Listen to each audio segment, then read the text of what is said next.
tossers have thrown it out the door with their behaviour this week. They should be ashamed of themselves. They should absolutely look at themselves in the mirror and wonder what the have they been doing.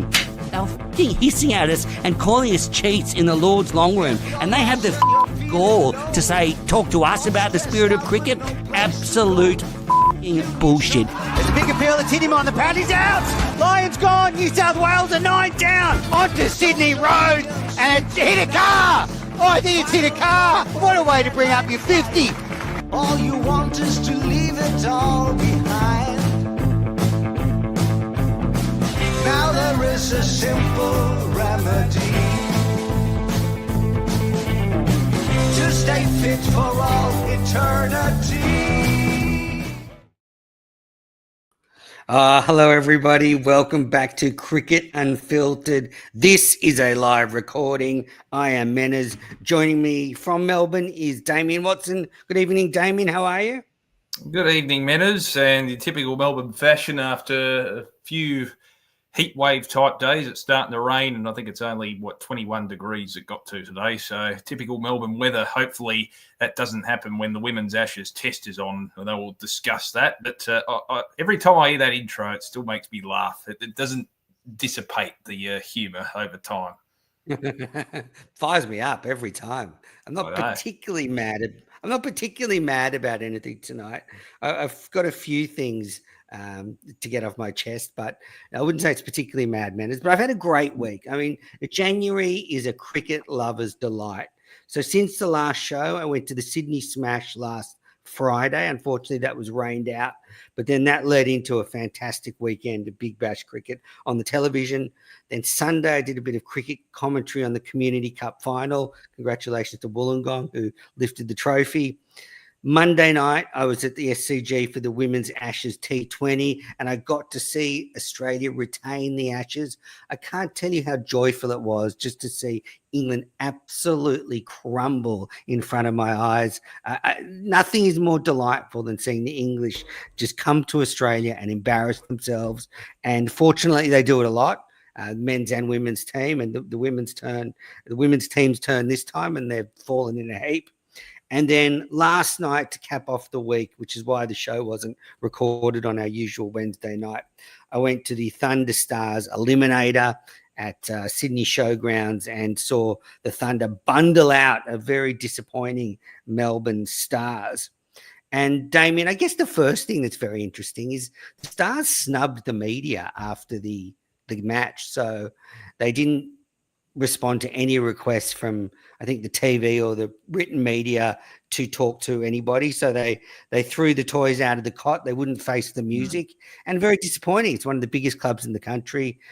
Yeah, they refused to talk to the written press. Obviously, there's some journalists there that are a lot more important than me. So it's not really me saying they need to talk to Menners, but they wouldn't talk to anybody. Why? Any word as to why? It just seems strange. I would have thought in this day and age, you get the sponsorship and TV dollars, Menners. That means you've got to give a bit back, I would have thought. Well, absolutely. They're obligated to do it, especially for the sake of the competition. They need to provide some discussion. They need to talk to the media. It doesn't have to be all the media. Sometimes after a Big Bash game, the players from the losing side will just do a couple of spots. Maybe that's on TV or radio, but they didn't do any. As far as I'm aware, they didn't do any, and they would not talk to the written press. There were people within Cricket Australia saying to the media team at the Stars, you really need to send somebody out to face the music. They wouldn't do it. And it's just it's a sham. Yeah, we'll talk about the English women's team not talking to one of their former teammates. So it's, it seems to be catching at the moment. But I just think when you've got a Melbourne Stars team with people like Glenn Maxwell, Marcus Stoinis, all these players that are on big money, happy to just, happy to talk to the media when they win something. They're happy to tweet out, oh, we've got the receipts from when you were bagging us. And then all they needed to come out was have a bit of a chat to us, but they were too dirty. I think they were probably upset about the pitch at Sydney Showgrounds, and they just threw the toys out of the cot. And, they're on the brink of having an unenviable record of being the only club in the competition not to win the Big Bash. If the Hurricanes can win on Monday, that will mean all 7 clubs have won it. And the other club, the Stars, haven't won. Yeah, quite remarkable given they came into the competition with arguably the most amount of publicity, Metters. You go back, I think Eddie Maguire was in charge in the early days. Of course, things have changed in terms of the way KP was playing for them. Yeah, KP. Of course. Exactly right, Warney. So it was a heavy involvement. There's no doubt about that with big names. And look, probably since 2018-19, it hasn't really come to fruition for them on the field at all. Having said that, they were 0-5. They did well, gallant effort to turn things around. So, yeah, I mean, sure, things are raw, but I would have thought you'd talk to the media. And if they're mad about the pitch, well, it's hardly the media or the fans' fault, Bennett. Yeah, and tell them press and we'll report on it. So, yeah, very disappointing. All right, in this episode of Cricket Unfiltered, we're going to discuss the Women's Ashes. We're going to talk about the build-up to the Sri Lanka tour. We're going to wrap up the BBL. We've got Can't Let It Go. So lots to get into. Let's start with the Women's Ashes. So Australia have retained the Ashes since we last recorded. They won 4 games in a row to streak to 8 points, meaning England cannot regain the Ashes to 16-point competition. So Australia is safe. They did it in 9 days. And, just embarrassing stuff from England right throughout the whole tournament. So, I mean, since we last recorded, the final ODI was played. Ash Gardner hit her first international century, 102. Australia were 4 for 59, but they made 8 for 308, and England were all out for 222. So it was 3-0 to Australia and 6 points, and that was going into the T20 series. So the first of the T20s was played at the Sydney Cricket Ground on Monday night, and they got a good crowd, Damien, of 9,279. I think that's pretty good. Yeah, reasonable. I think they would have liked to have at least got to 10,000. I know there's not much in it in terms of the difference, but look, I think it'll be interesting to see what the crowds are like at the MCG, Manners. And England haven't helped this series at all in terms of its cause, and just a matter of circumstance, unfortunately. I think there'll still be a reasonable enough crowd, but just for the circumstances, the fact that we have a free-to-wear Sri Lanka v Australia series overseas, it's going to be screened free to everyone in Australia off the back of a lot of hype surrounding the men's side, probably one of the more hyped summers in recent times. And it's on at exactly the same time in the prime time slot. I know it could finish early, but still, it's just a little bit unfortunate that the series has ended so quickly. And you wanted some form of competitive performance from England in the lead-up. I know that probably in the early one-day matches, they were reasonably competitive, but probably shat the bed at certain times, for lack of a better expression. But they were in winnable positions. But just the lack of discipline at certain times. And now we're coming into dead rubbers. And I know a lot of people, Menners, have criticised the scheduling and saying, why don't you put your prime fixture, which is a test match, first, so that there's no risk of a dead rubber. But I don't know how you can work around that, because they wanted to obviously leave it till after the Big Bash, so it gets its clear air after the Australian Open. That's got to be taken into consideration as well, so it gets its clear air. And I just don't know where else you put it unless you move the Ashes back, the whole series back, so that it encompasses, let's say, late January into February. That's the only other option I can think of. Yeah, I don't think you can schedule around England being shithouse. I just think it's unfortunate. They've come here and they've been hopeless. They haven't competed, and that will certainly affect the crowd. But I still think it will be an event worth being at. And if you're in Melbourne or in Australia and you can go, I recommend it, because I think it'll be, a historic event, the first day-night test at the MCG. So I think there's still there's some grandeur to the occasion. But I agree with you. A little bit of the sting has been taken out of it, also competing with the men's team. Yeah, I thought the crowd of 9,279 was pretty good for a Monday night, considering, a lot of people have gone back to work, and England have shown so little competitiveness in the series. But yeah, probably would have if they'd hit 15K, I would have been like, wow, that's amazing. Yeah. And this is kind of a pass mark. Australia were ruled out Healy and Gardner before the toss, so they lost 2 big players. And if you're England, you're thinking, well, we've got a bit of an opening here. Healy's out, Gardner's out, Gardner coming off 100. But then Australia smashed 7 for 198 batting first. Beth Mooney 75 off 51. Phoebe Litchfield hit a switch hit into the crowd miles back. It went as far as any six I've seen, male or female play. She is very powerful and is only going to get better. And then England in reply were all out for 141, never looked in the hunt. And I have to say, especially the first 10 overs of the England fielding performance, they were dead set embarrassing. Like, that was below international standard. Mistakes, dropped catches. It reeked of unprofessionalism. I was a bit surprised that they had performed so poorly. Coming in, I think a lot of people thought the gap had closed. A lot of the English media certainly expressed that, Menners, and they were very competitive. I know they came from a low base and that they gave up a bit of a start against Australia when Australia toured England back in 2023 in the Women's Ashes. But at the same time, I would have expected a far more competitive showing. As you said, they've just lacked a bit of discipline. And I think, and we might as well go on to it now, the whole situation where Alex Hartley, who's commentating for the BBC, former teammate of a lot of the players, Menners, is being the subject of being snubbed and the English players won't talk to her. Is that probably reflective of their attitude at the moment, that, they're not necessarily being accountable?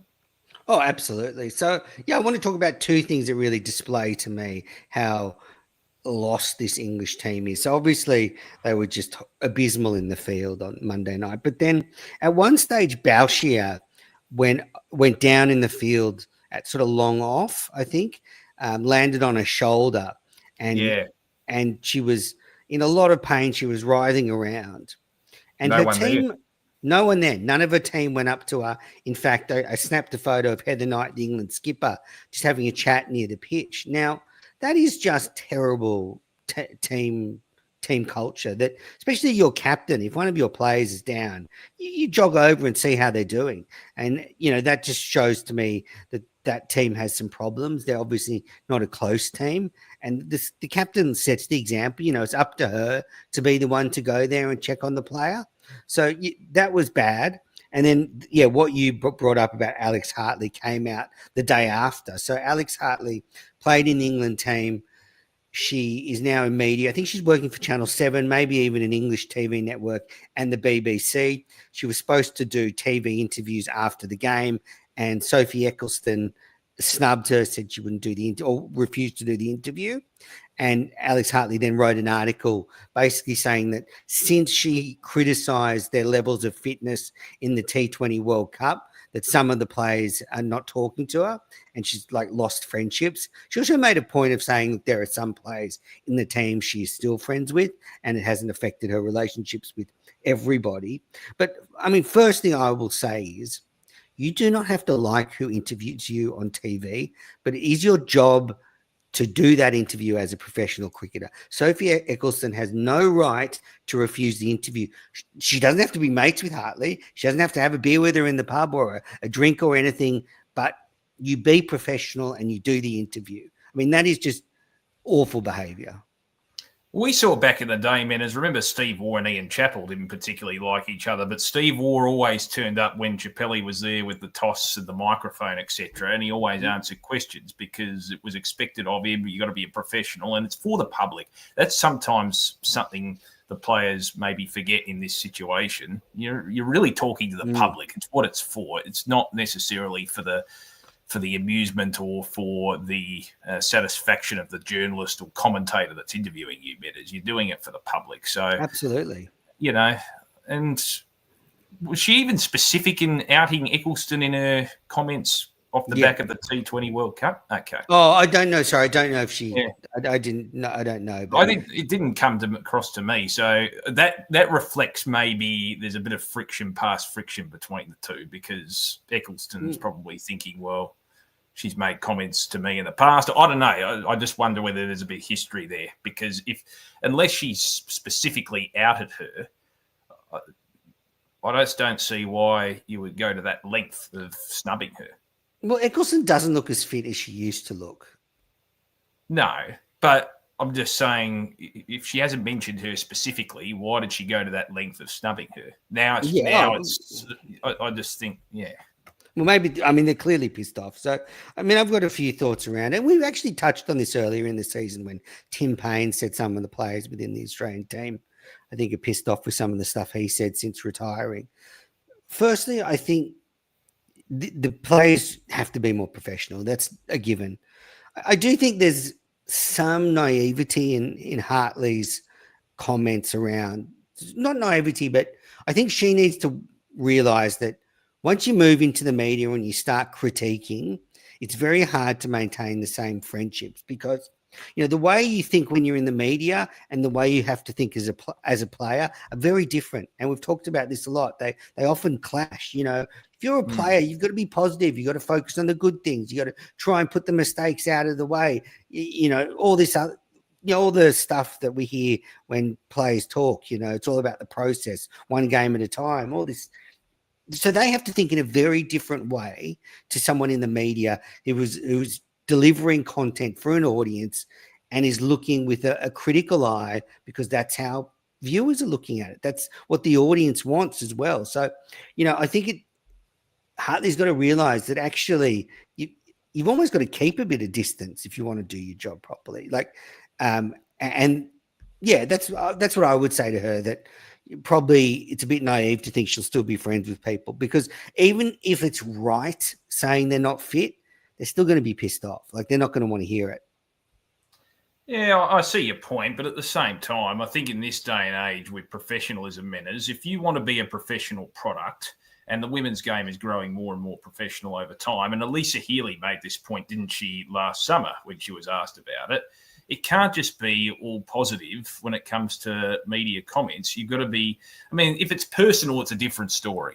But if it's your job in the media to be constructively, well, not even constructively critical, you've got to critique the way you see it, because if you want to be treated as a professional, you've got to take ownership of your mistakes, you know?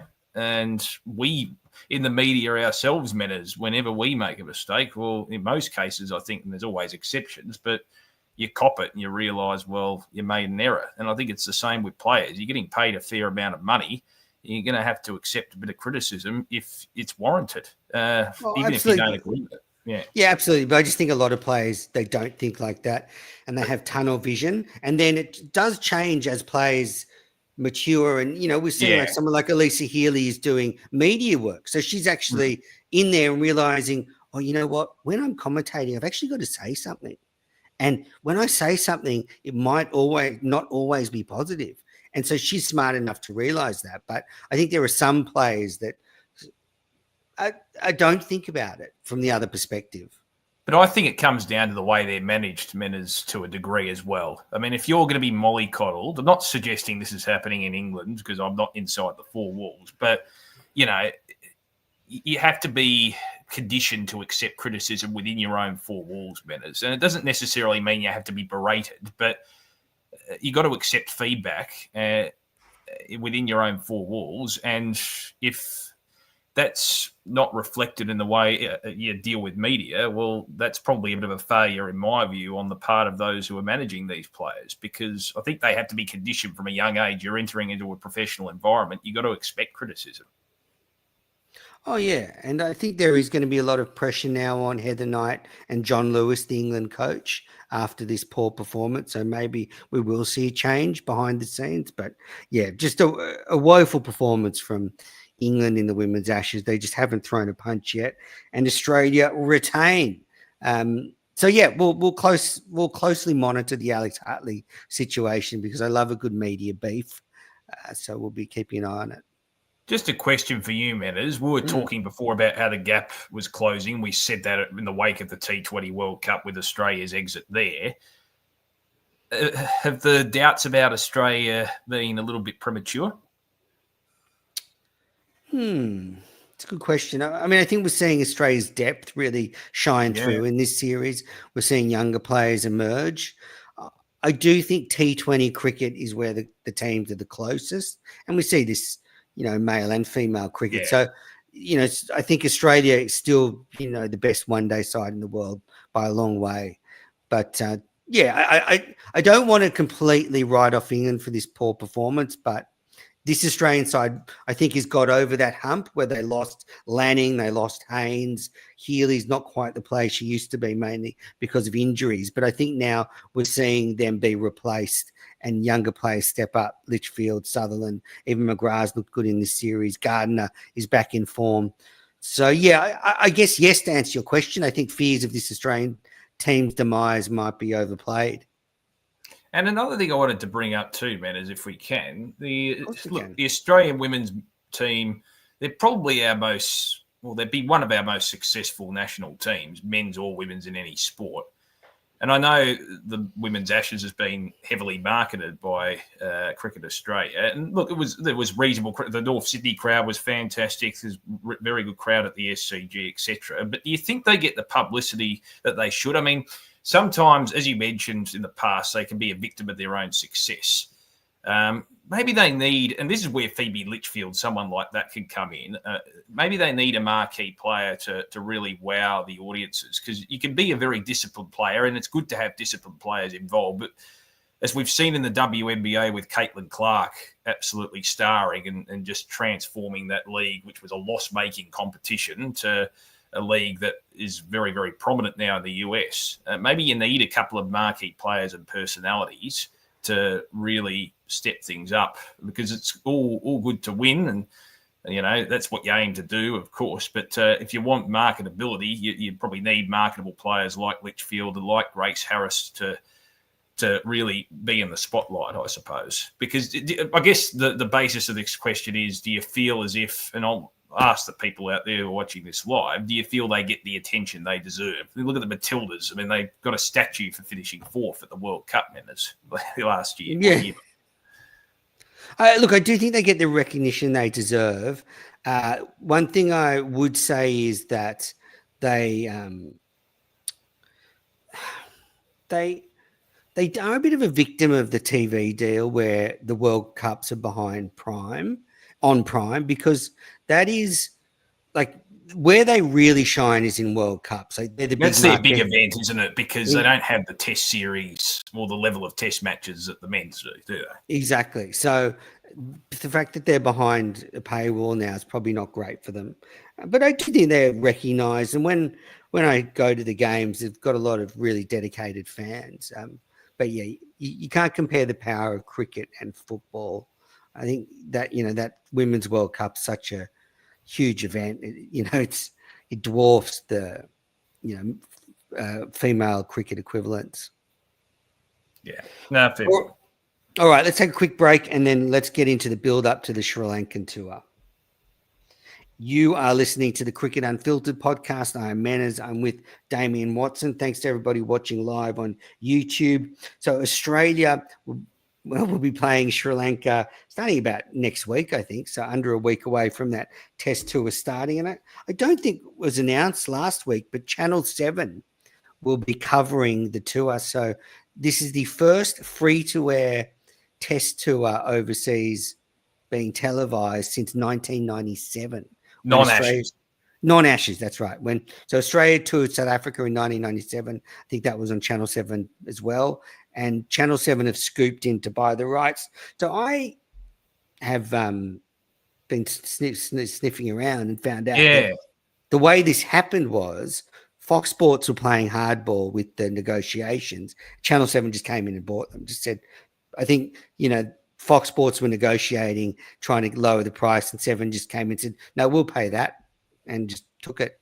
So they came over the top. So a bit of a blow to Fox Sports. They're known as the place that covers overseas tours by Australia. But make no mistake, this is a fantastic result for Australian cricket fans.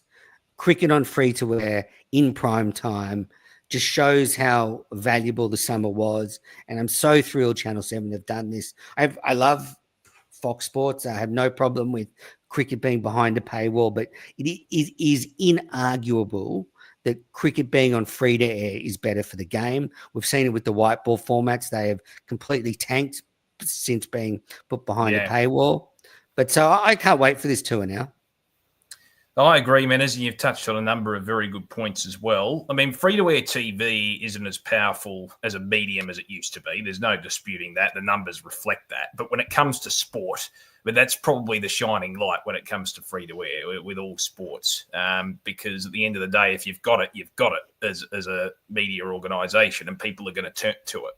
And I think you're right about being behind a paywall, whilst it might be numerically from a monetary point of view pretty handsome, we've seen the detrimental effects. You mentioned how white ball cricket international cricket has suffered in Australia, but also you look at the impact going back 20 years ago or almost 20 years ago when it was taken off free-to-air TV in England. And I know cricket's still reasonably popular in England, but not to the level it once was, I would argue.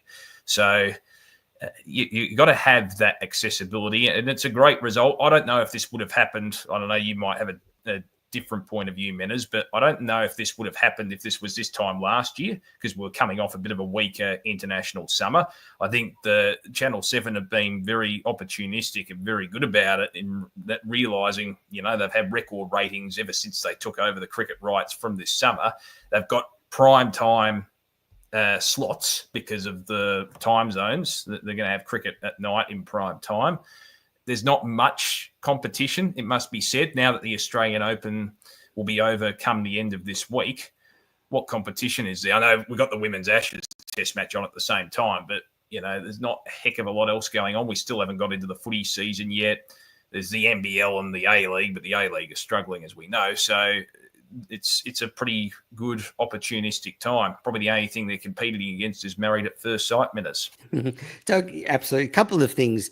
Firstly, my understanding is there's a big push to promote 7+ now. They want to make that a bigger platform and more valuable. So I think, this is one way of driving people to it, having the tour. And I can't remember, I did hear this on another podcast, though, and listeners will know I don't really know the intricacies of the AFL, but apparently there are big changes this year in the AFL television coverage, that Fox will be doing their own commentary for all the games, as before I think it was shared commentary.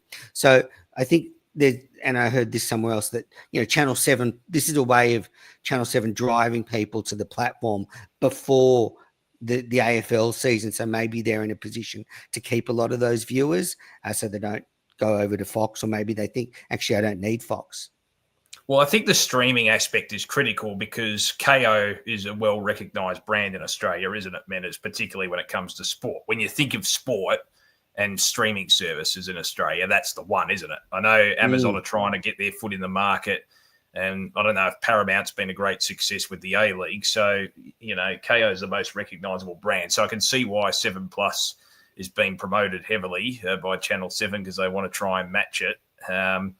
The interesting thing will be whether the numbers will be there. And also from a financial point of view, Menners, I don't know the accounts of Channel 7, but wasn't there reports within the last year or so that both 7 and 9 had to make a lot of cost-cutting measures? So it's just interesting as to where the money has come from, or whether they've narrowed in their focus to really drive sport home, because they might believe that's where the revenue is. I know they axed a number of their news shows just within the last 24 hours. So I wonder if they're favouring the sports market.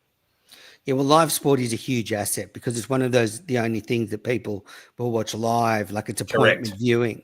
Everyone watches their movies and their TVs on their phone, on demand, wherever. So, yeah, great stuff for fans. I'm really excited.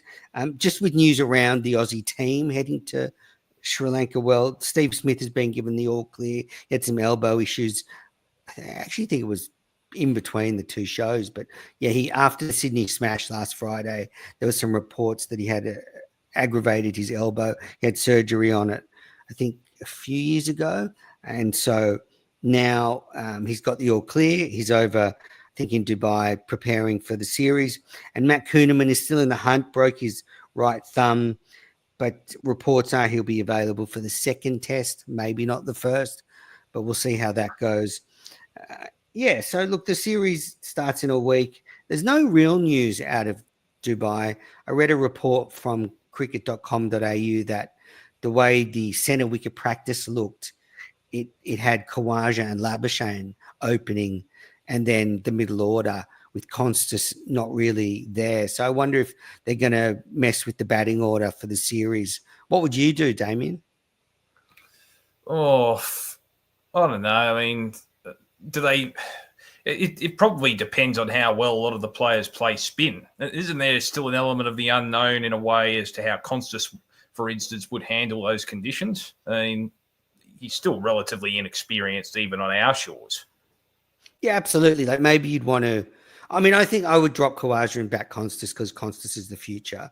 So, Yeah. But, I would be happy Constas, Labuschagne open, Constas Head, then Marner Smith. And then maybe you bring in, you got Webster Connolly, like you play some more rounders, especially if Matt Kuhneman doesn't play in the first test. They might want to play Connolly to give them that left arm finger spin option. But I don't think they're going to drop Khawaja. I think despite my best efforts to end his career, it hasn't quite come to pass. Is this going to be his last chance? Because remember he had that great innings against Pakistan, what was it, about 6 years ago? I just wonder if a change of conditions will suit him in some way. Yes, I would say he will probably get the World Test Championship final. Now that they've taken him to Sri Lanka after such an abysmal summer, I think my guess is they will let him play Sri Lanka World Test Championship final and then probably drop him for the tour of the West Indies. I mean, it's a bit prickly if he scores 100 in the World Test Championship final and says he wants to go on.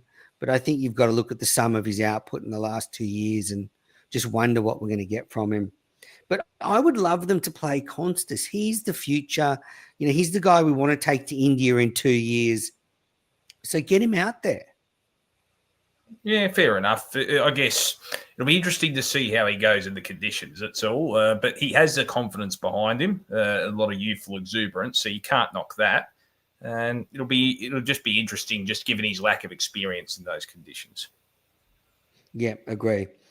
All right, so that's the tour build up to the Sri Lanka. A couple of questions here asking us our predictions for the Sri Lanka tour. So last time Australia there, they finished 1-1, and that is kind of where I'm landing with them for this tour. I think Australia should be good enough in one test. I think Smith is such a good captain in those conditions that will really help us. But I can also see it being very difficult for us as the pitch spins more and more. You imagine in the second test, it's going to spin more than the first test. So I'm sort of predicting a 1-1 series. What are you thinking? My instinct was, and it might sound a bit negative, but Sri Lanka, I know they're not the best test playing nation at the moment, but they do perform far better at home. I was thinking maybe 1-0 in their favour. Okay, which one is a draw, bit 1-0. strange, I know, off the back of Australia's. I don't think there'll be a draw. You reckon there won't be? Okay. Well, unless it rains. I suppose. Yeah, maybe that's what I'm counting on. So Sri Lanka win. You think Sri Lanka will win? I think so. I mean, look, I know the Australian, and people might think I have rocks in my head, but I think back to, was it 2016? I know things have changed. A lot of things have changed since then, but Australia were humbled 3-0, and the Sri Lankan team wasn't that great at the time either. They were going through a transitional period after players like Sangakkara had obviously gone, etc. But it is tough playing over there. I think we underestimate. You look back to 2004, Menners, how good of an effort it was to win in Sri Lanka and win in India in a couple of test series. That, to me, everyone talks about the 16 test matches in a row, and fair enough too, because it's bloody hard to do, given the vagaries of test cricket. But, to win in those conditions in two separate test series, I think that's probably up there as one of the great Australian cricketing achievements in recent times. It's just so hard to win over there. We saw how Australia struggled against India in those conditions going back a couple of years ago. I know Sri Lanka's not as strong as India, but yeah, I just wonder. It's been a while since I suppose they faced those conditions in a test format. Yeah, they've got Jay Saria, their spinner, their left arm spinner, who's deadly on those wickets. Yeah, so I agree with you. It will be very tough for Australia, but I'm going to back a Steve Smith-led side to at least steal a test match. And I'd love Smith to go there, score 10,000 runs, win both test matches, and the selectors go, you know what, let's just keep Smith as captain. And let's not bring Cummins back. Let's keep Smith on in the big job. Goes out a hero. Just on Pat Cummins at the moment, and I was having this discussion last night. So Pat Cummins apparently has a a bad ankle problem at the moment, and we spoke about it last week where he hadn't spoken to George Bailey after the scans, but it's a bad ankle problem. Apparently, it was bothering him a lot throughout the summer. So I admire Pat Cummins' toughness. I admire his dedication. Gives it all for Australia. I don't buy any of this shit that criticize him for being woke or he does what he thinks is best. I don't often agree with him. Like, I don't think some of the things he gets right, but I do believe he's always trying to give his best, and he will go through pain. And you only had to see the passion when he started taking wickets in Adelaide and the tests after that as Australia started to get back into the series. But again, we shouldn't have a fast bowler or a skipper. It is ridiculous. So this poor guy, he's carrying the weight of the country on his shoulders. He probably needed, if his ankle was that bad, to miss a test match this summer. And he could have. We have very good fast bowlers. As good as Cummins is, he could have rested for a test match, put his feet up. But because he's the captain, he won't. And we get to the end of the summer. And I just think this is why you don't have fast bowlers as skipper, because he wasn't ready to start the summer because he tries to preserve himself. Then he hobbles through, and good on him. That's leadership, but I don't like it. Well, I see your point, but if you're performing well and the team's performing well, why change anything, Menders, in that respect? And if he did need to rest up for a test match, well, that's why you develop your leadership group. But he doesn't do it. He clearly doesn't do it. And as well, you get yourself in hot water because Australia was behind in the series. So he's like, I can't rest now. Like, okay, if there'd been 3-0 up going into the Boxing Day test match, maybe he thinks I'll sit this one out. Yeah, but if he's not right to go, Menders, that's where the medical opinion comes in, I think, anyway. I see your point, but at the same time, he was able to pull through. So all's well that ends well. I just think ultimately if you succeed and if he's willing to take on the responsibility, it's he himself that can make that decision, Menders, I think anyway. If yes, he's got a lot of a significant workload for his own performances, but if he's willing to take it on, well, you give it to him, I think, anyway. God, I wish I could make those decisions, though. If I could be George Bailey. And in fairness to him, he's gone against the grain, against popular opinion with a couple of game decisions. You go back to that World Cup final with the toss, and he backs his own instincts, and I think you've got to admire that in a leader. He had the courage of his convictions against popular opinion, even continuing on early on the last day, I think it was, of the Melbourne Test. All the bloody ex-players were hoeing into him. And look what happened. So, you know what I mean? I think he's got courage of his convictions. Even if you don't like him, I admire that element about him. It's like politicians. Probably need that more from politicians. Yeah, absolutely. Yeah. All right. Well, Cummins survives anyway, but they keep an eye on his ankle because I wonder if he'll be okay for the Champions Trophy. And then maybe if Smith does well on this tour of Sri Lanka, they think we'll make Smith skipper of the Champions Trophy. All right. Final break. Then we're going to be back with the BBL wrap and Can't Let It Go. And mine is a doozy because I'm talking about an Australian cricket captain who's been added to the Australian Cricket Hall of Fame. You're listening to the Cricket Unfiltered podcast. I've got Damien Watson with me. I am Manners, and we're recording this on Thursday night, the 23rd of January. So as we record this, Australia are playing England in the second T20 International. So that's why if you listen to this over the next coming days, we won't be talking about it. It's the innings break, though. Australia are 5 for 185, so they could actually win the series tonight and continue to embarrass England. So good. So good. Anyway, let's talk about the Big Bash. An amazing weekend to finish. An amazing weekend. This cricket season has kept giving. The tests, everything has been delightful, even spanking England in the Women's Ashes. Not a contest, but still lots of fun. Well, on Saturday, there was a double header in the Big Bash. The Renegades beat the Heat to go fourth, so they were in a final spot. Jake Fraser McGurk hit 95 for the Renegades, finally scored some runs back in form.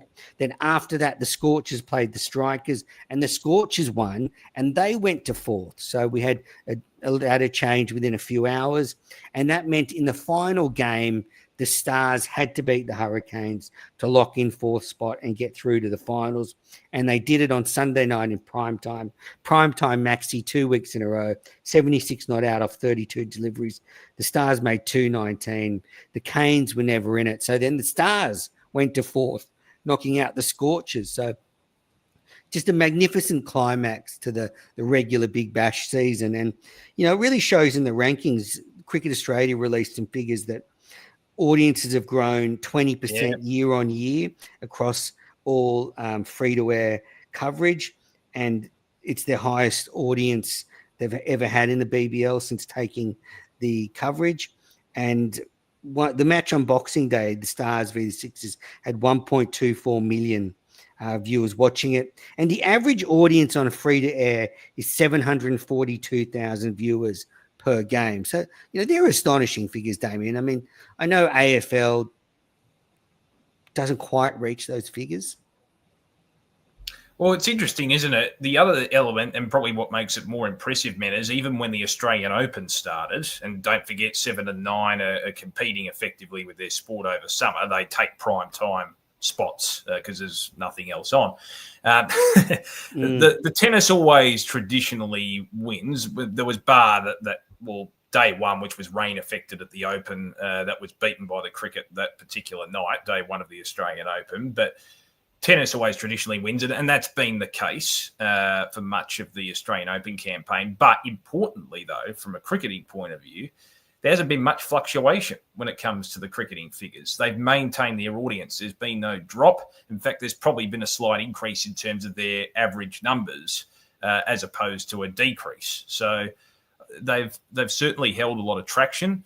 And even attendance-wise, it hasn't been too bad either. It's probably not at the peak, well, definitely not at the peak that it was 8 or 9 years ago, but still you're getting pretty decent attendances as well compared to when it was probably at its weakest trough 4 or 5 years ago. So it's been a great renaissance, hasn't it, for the Big Bash? Yeah, absolutely. So I've got that figure wrong. The average audience across matches that are on free-to-air and Foxtel at the same time is 893,000. So almost 900,000. But that did go down. A few years ago, those figures were actually, more around that 500,000-600,000 people watching. And that's why we've got this big 20% increase. But that average audience is 742,000 because they're exclusive Foxtel games that obviously get less of an audience. So, getting almost 900,000 viewers per game is fantastic. And, this season has had it all. But here's where I get pissed off. We get to the finals and all of a sudden there's all these guys I've never seen playing. Yeah. There's all these guys that have just been called up, and this is no offense to them. They are still very good cricketers. It's not meant as a slight against them.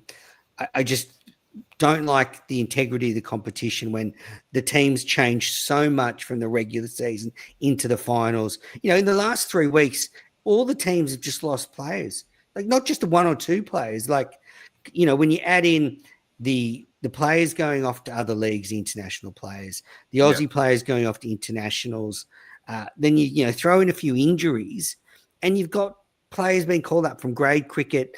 Tom Andrews, Thunder hero, was working in an office a couple of weeks ago, and he had to ask for leave from his boss. He wasn't even playing professional cricket. He's been playing grade cricket. So, I don't want to single out people, but it's a joke how many players have been left off. Last night, the Stars game, they just brought in Peter Hanscom, who hasn't played for them all summer.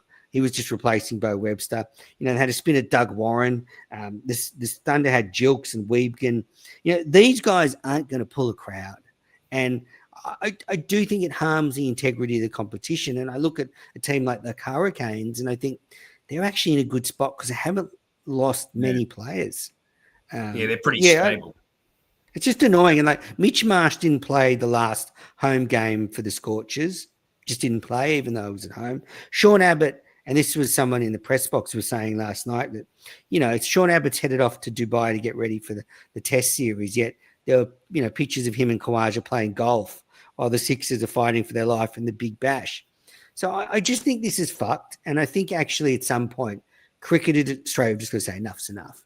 And I don't know what the tough decisions are, but whether you say to Sri Lanka, you know what, we're just not playing this Test series until our Big Bash is finished. And maybe I know the Champions Trophy is coming after that, but they just have to be more decisive, because we cannot keep losing half the teams before the finals.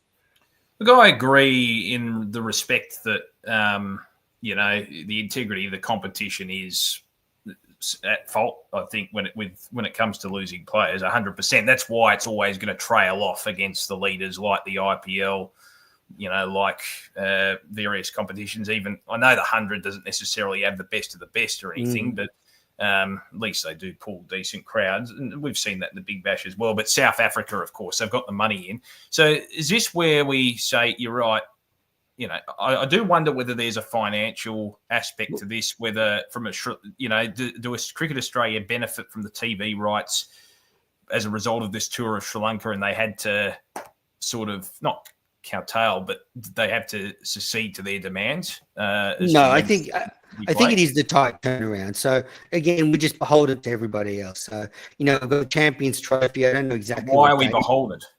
Well, the ICC obviously set the Champions Trophy, and then you've got the IPL after that. So the Champions Trophy starts on the 19th of February. So you could have played actually 2 tests just before that. Okay? Your preparation for the Champions Trophy might not have been ideal, but I still think you've got to absolutely prioritise our T20 competition, and you've got to say to Sri Lanka, look, we'll be there on, when's the Big Bash finish? On the 27th? So we could have started the tests on the 1st of, we could have started like 4 days later, that first test. And then we play 2 tests back to back, and then we go and play the Champions Trophy. None of it's ideal, but when does Cricket Australia go, hey, our competition, we need to prioritise that? So you got that. I guess the other thing, Damien, is private ownership. Is this where you start to think, okay, we need private ownership so we can say to the international players, we can pay you as much as these other competitions, so they don't go to the SAT20, they don't go to the ILT20. Like, is it time to allow some of that money into our competition? And I probably think now we probably have to look at it. Like, the economic reality is that if we don't, we will get left behind, because this competition is starting to look like the T20 Blast, a second-rate T20 competition. I noticed that tweet you put out saying those exact words. I should mention too, just for context, Menners, that Australia are playing a couple of one-days against Sri Lanka after the second Test match, and they're just trying to squeeze that in before the Champions Trophy. But like a two one-day internationals, it's not even a series. It's just 2 one-days. They're almost like warm-up games before the Champions Trophy. I suppose it's part of the package that they need to agree to, because they do. Unlike the Test matches, they do pull pretty decent crowds in Sri Lanka for the one-dayers. It's a big part of their fixture. We saw that when Australia came over, even while there was a civil war going on in Sri Lanka a couple of years ago. But at the same time, Menners, who gives a shit? What's more important? Like Cricket Australia, like BCCI have, claimed like 3 months of the year for the IPL. Like, we need to fight for our competition, fight for our players. And, I love the Big Bash. Everyone listening to this knows I love the Big Bash. And actually, for me, like me personally, I love seeing all these players, because I actually commentate and have seen a lot of these players for years now. So I enjoy seeing them. Yeah. But, for the bigger picture, if we want this competition to continue to grow, then we need to start battling away and start drawing lines in the sand and roping off that time, because we see when the Australian players are all available for a week, the competition is infinitely better. Not just a little bit better, infinitely better. And the interest grows as well. When you have someone like a Steve Smith, it brings people through the gates. We're lucky we have Maxwell around, because he doesn't get a go with the Australian team. There would have been far less interest, I think, in a number of the matches had Maxwell not been around, because I think interesting games filter through to other matches, don't they? If people like what they see, like when they saw Maxwell blast away the Renegades on that Sunday night, they're like, oh, I like this product. And then you watch more matches that involve other teams. So you got to have big names. And I agree in regards to maybe privatising the competition. There's always risks involved, but, it'd be nice to see some of the best players in the world or the quality increase. People are still – look, you're still going to get the casual sports fan to watch it if you market it well enough. Because there's a lot of casual followers out there who wouldn't really know who some of the players are, but they'll go and watch anyway because there's Sixers and absolutely. There's excitement everywhere with the way you hold the event. But I can tell you the buzz when I go to games that are full of stars is much more evident. Correct. All right, so let's talk about the cricket quickly. So in the first game of the finals, the Hurricanes beat the Sixers, so that was the qualifier. So now the Hurricanes are hosting the grand final on Monday night on the 27th, and the Sixers are now playing on Friday night, and they're playing the Thunder, who beat the Stars. In that Hurricanes game, the Canes made 7 for 173, and then a very odd chase by the Sydney Sixers. Don't often say this, but they got their tactics wrong. It's not often that the Sixers get their tactics wrong, but they finished 5 for 161. You think if you're chasing 174 to win, you should be going hell for leather, and they were just 5 down. They were at one stage 3 for 5. Curtis Patterson made 48 off 33. Silk made 57 off 44.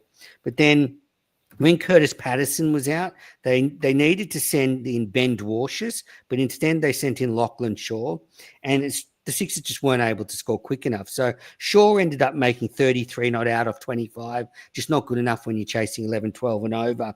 And then Dwarshuis came in the second last over and hit 16 off 8. 16 not out of 8. So had the Sixers sent him in a few overs earlier when Patterson was out, Silk and Dwarshuis might have been able to see the Sixers home, because as Greg Shipperd said the day after, the Sixers were only, a couple of hits away from winning that game. So, odd tactics from the Sixers. They probably had an opportunity there to host the final, and they didn't do a good job at the end there. So the Canes got 10,000 for that final, and they'll probably get around the same for the grand final. So, look, I don't think it's 100% the best result for Cricket Australia. They'd love the Big Bash final to be in a venue where you can get 25, 30,000 people. But really important for the future of the Hurricanes. They're, in Tasmania, and, they've got the Jack Jumpers now, Tasmania. They're getting an AFL club soon. So it's really good for them to be, the Canes to be doing well, hosting a grand final and just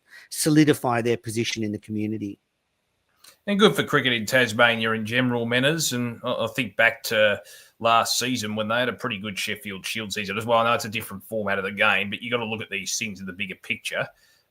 Some good players there that they've bred, and they had a lot of injuries as well last summer. So there's a good crop of young players coming through that probably don't get a heck of a lot of recognition. I'm not saying the next Ricky Ponting's coming through or anything like that, but there's some good solid players down. Well, Mitchell Owen, who's been doing so well, he's almost leading run scorer of the competition, opening the batting for the Hurricanes. I commentated on an innings where he played in the Shield at the SCG, and I was immediately struck by the quality of him. It has not surprised me to see him do so well. And I guess when I'm looking at a player, how I judge quality is, whether I think there's a little bit of luck involved, but, when Mitch Owen does well, there doesn't look to be any luck involved. He's just a quality striker of the ball. He's got all the shots. So Hurricanes hosting the grand final. So huge thing. Then on Friday night, we get a Sydney smash. The first time ever the Sixers and the Thunder have played each other in a finals match in the BBL. So that is huge. So good, because we had the rain out for the Sydney Smash last Friday. So we get a replay. Just on the Thunder beating the Stars, the Thunder made 7 for 135. Stars were all out 114. Nathan McAndrew took the best ever figures for the Thunder with 5 for 16. But I do have to say it's a continuing issue. The pitch at Sydney Showgrounds is shithouse. It's not good enough.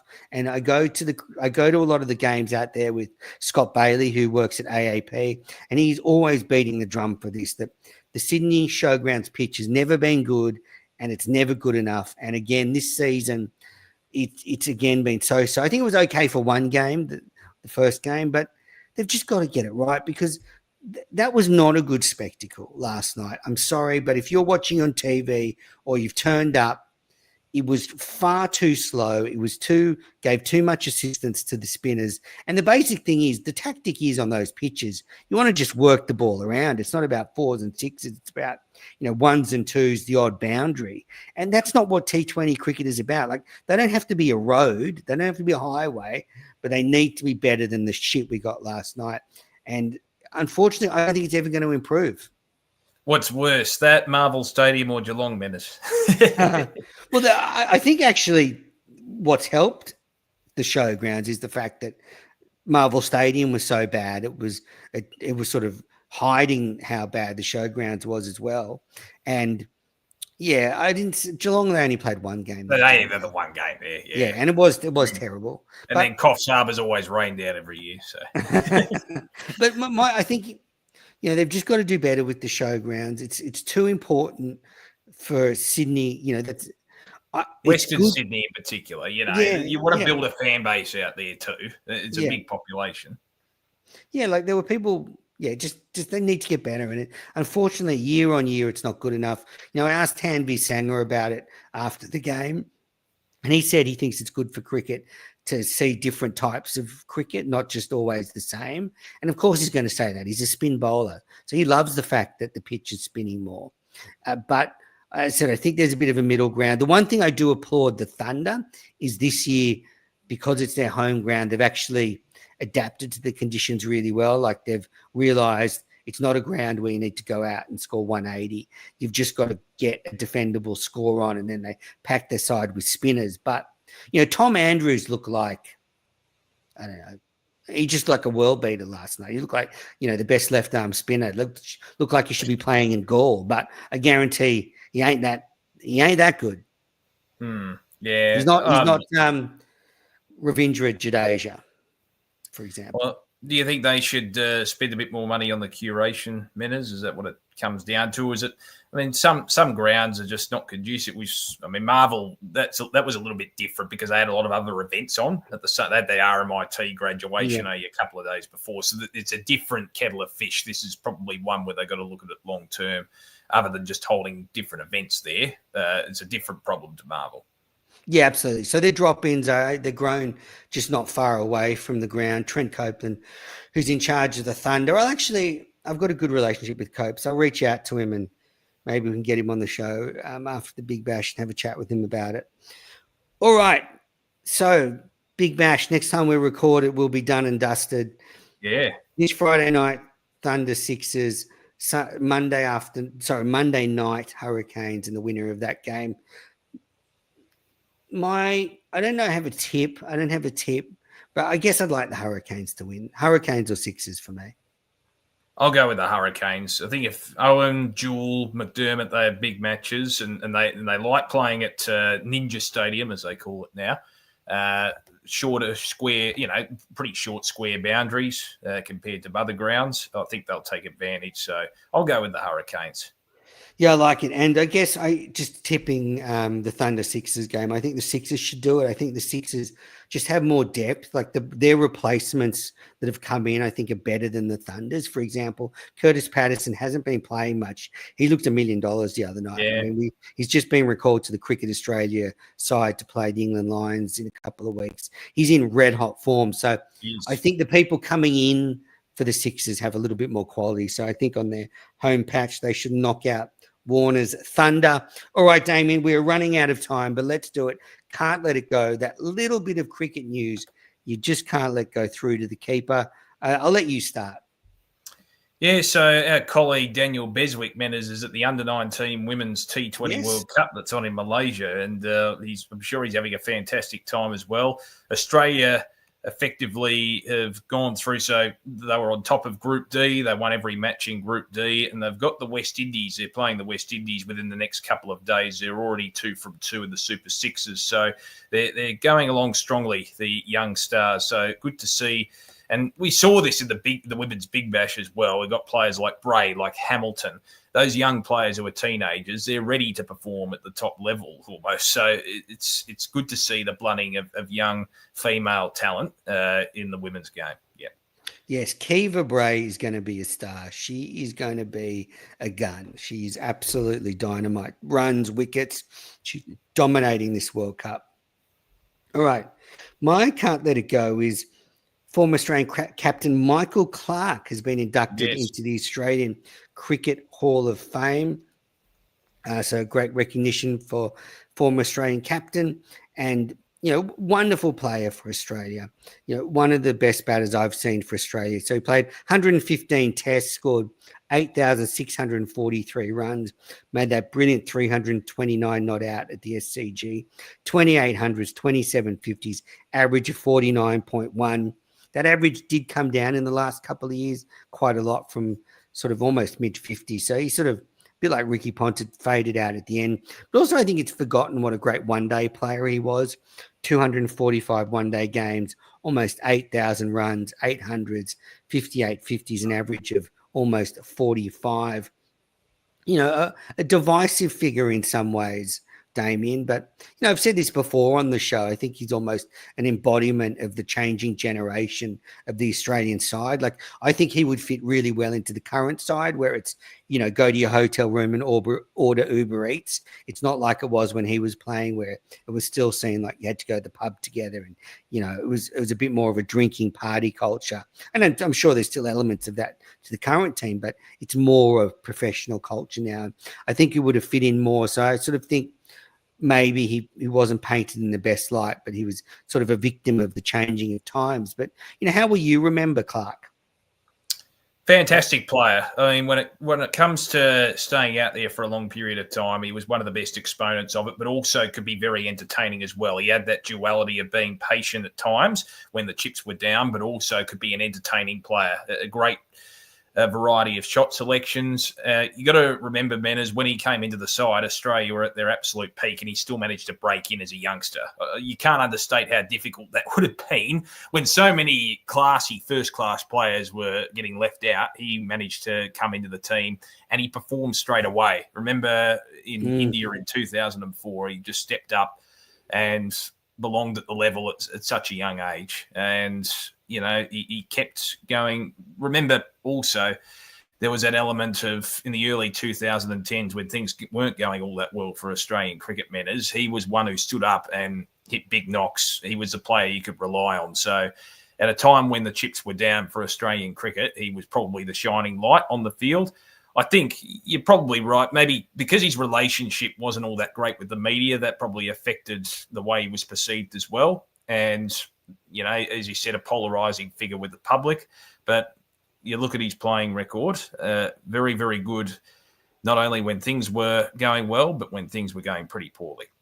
Yeah, absolutely. And I think you're spot on. So when he took over the captaincy after that 2010-11 Ashes series, debacle. He went on a golden run with the bat. I mean, there was about 2 years there where he was the best batter in the world. He was unstoppable. So, and he would make big scores, like big hundreds. And against good opponents too, Matt. As you mentioned, that triple century against India in I think it was a New Year's Test of 2012, but he also had that, I think it was a big score against, I remember South Africa in late 2012 at the Adelaide Oval when South Africa were probably amongst, if not the number one team in Test cricket. So he would score against very good opponents.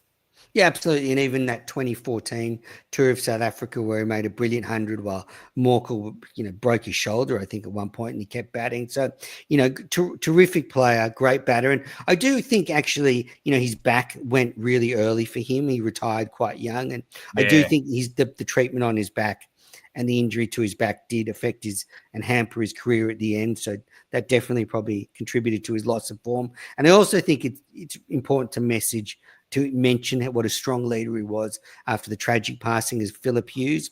He really did step up in a time of great need for the Australian cricket public and did an exceptional job in that very, very tough time.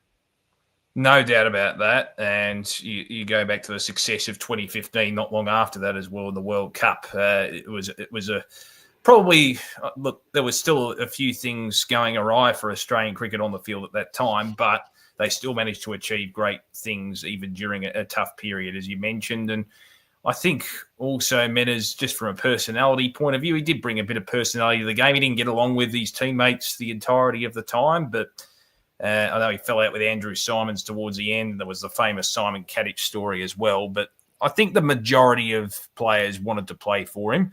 So from a leadership point of view, you back him in.